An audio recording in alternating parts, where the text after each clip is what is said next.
शेतकऱ्याला असेल, कष्टकऱ्याला असेल, उद्योगधंद्याला असेल, असं कोणतंही वक्तव्य कोणती कृती शासनाच्या त्याच्यातून आढळलेली नाही.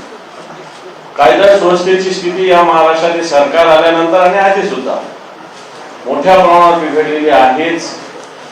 बीडची घटना आपल्या समोर आहे की आपल्या सरपंच संतोष देशमुख यांची जी हत्या झाली, अजूनही मुख्य आरोपी वाल्मिक कराड त्यांचे सहकारी अजूनही फरार आहे. त्यांना कोणाचा आशीर्वाद आहे, कोणाचा पाठिंबा आहे, अख्ख्या महाराष्ट्राला माहिती आहे, बीड जिल्ह्याला तर हे माहितीच आहे. परभणीची जी घटना घडली याच्यामध्ये सुद्धा कशा पद्धतीनं या तरुणाचा मृत्यू झाला, पोस्टमॉर्टम रिपोर्ट मध्ये सुस्पष्टपणे लिहिलेलं आहे की मारहाणीतून शॉक बसून हा मृत्यू झालेला आहे.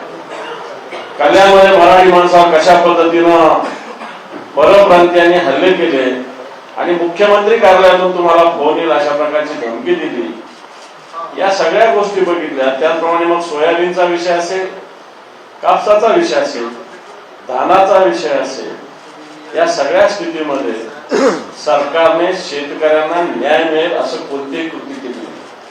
पुरवणी मागण्या या सरकारने या अधिवेशनात मांडल्या, परंतु या पुरवणी मागण्या नियमित खर्चासाठी होत्या.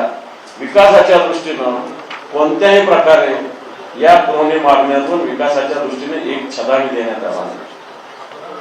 या अधिवेशन चालू असताना संसदेमध्ये देशाचे गृहमंत्री अमित शहा यांनी ज्या पद्धतीने डॉक्टर बाबासाहेब आंबेडकरांचा अवमान केला, हा अवमान करत असताना या अवमानाविषयी भूमिका मांडण्याच्या ऐवजी याच्या आधी कोणी कोणी कसा कसा अवमान केला हे सांगत बसले.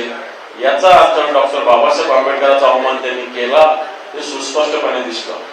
हे सरकार भ्रष्टाचारी आहे, आम्ही सातत्याने याच्यात सांगितलेलं आहे. सिंचनाचे प्रकल्प त्यांनी विदर्भातले जाहीर केले, मराठवाड्यातले जाहीर केले, प्रत्यक्षात त्याला 1 रुपया सुद्धा मिळाला नाही. सातत्यानं फक्त घोषणा चालू आहे. एसटी बसच्या खरेदीतला भ्रष्टाचार आम्ही सभागृहात मांडला, बोगस औषधांचा मुद्दा आम्ही सभागृहात मांडलेला आहे. त्याप्रमाणे सगळं होत असताना पुण्यामध्ये महाराष्ट्र कशा पद्धतीने लॉ अँड ऑर्डर मध्ये मागे ही सुद्धा भूमिका मांडली.